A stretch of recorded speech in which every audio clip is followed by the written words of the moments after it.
Hi, I'm Amy. I'm Laura. And we are TwoPaperGirls.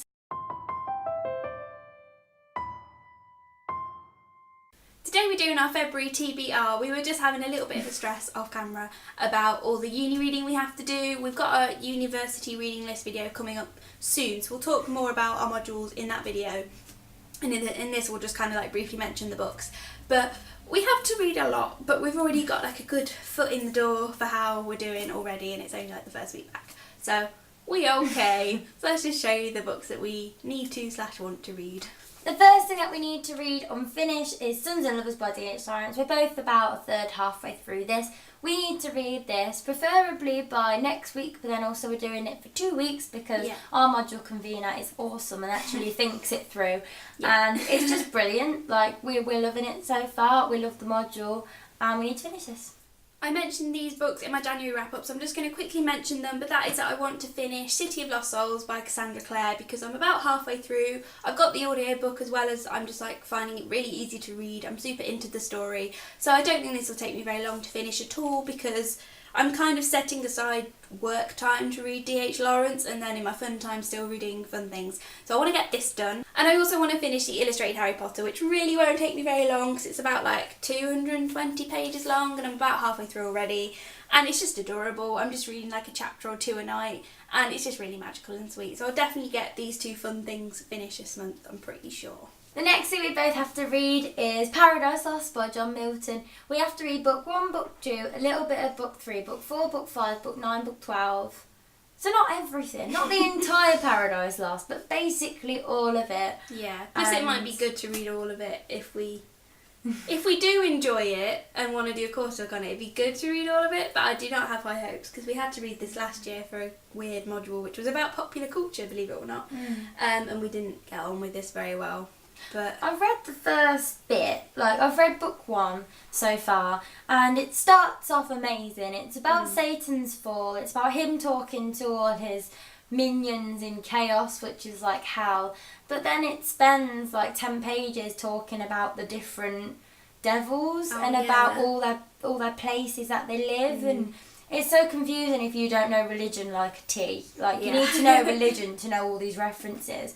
And if you spent all your time looking at the notes, but like one book would take 2 hours to read, especially if you're annotating it like we're going to have to. So this is definitely one of the heaviest reads that we've ever had to tackle at university for one of the most heavy reading modules.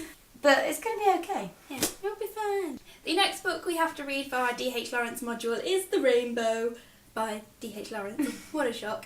Like Amy said, our module convener is smart and we're doing each book for 2 weeks. So we have like 2 weeks on Sons and Lovers, then a break where we do short stories, then 2 weeks on this. So I will definitely get this done as well because even though it sounds a little bit samey to Sons and Lovers, it says like it follows 3 generations of the Brangwens, a strong, vigorous family deeply involved with the land. So it sounds a bit like Sons and Lovers because that's following one family who are miners and stuff. But hopefully it's good and we've got ages to get around to it, so this will definitely get done and hopefully be really good. But the baby in the rainbow blanket's a bit strange. I don't know what it's about really. The rainbow blanket looks like really fake and then the baby looks really real. That's true. I was like, put that on camera, it's really creepy. The next thing we both have to read, because we're taking it in turns to say stuff and we feel like we haven't got that much, so we're taking it in turns, but when we think about, okay, we've got to read every single thing that's being said here.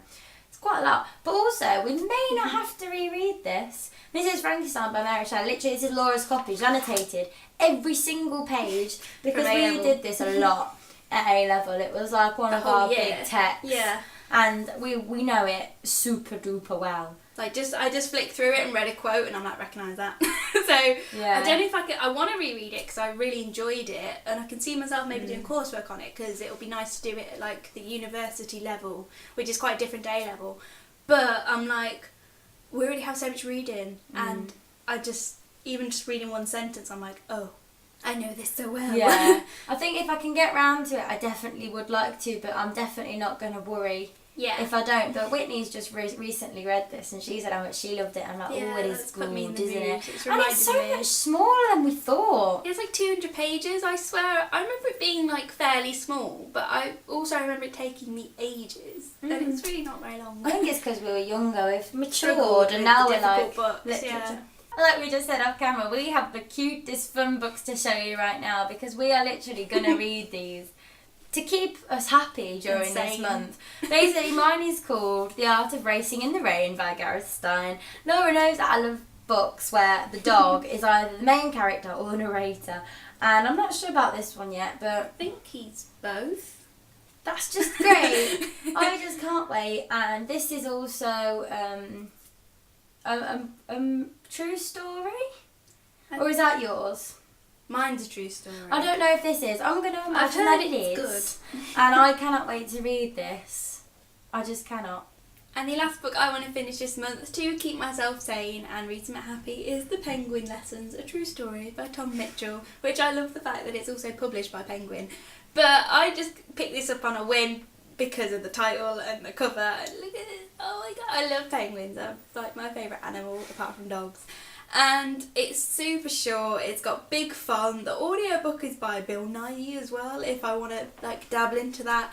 So I think I can definitely get this done, and it's a true story about a man who saves a penguin from an oil slick and then the penguin won't leave his side. So he smuggles him across the border to bring it back home, and he calls him Juan Salvador.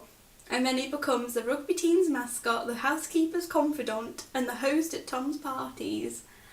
And this is real. This is a real man who stole a real penguin, and I'm just so excited that I'm going to make the time for this in February because, oh my god.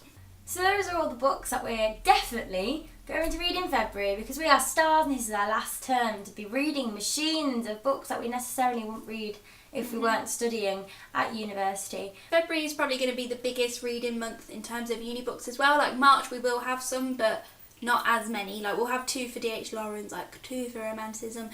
It'll like calm down a little bit. But look out for our spring semester reading list video that'll be going up soon when we talk about what our modules are about and all the books that we're going to be studying and things like that. And let us know what you want to read in February, and we'll see you on the next video. See you next time. Both. We'll see you on the next video. Bye.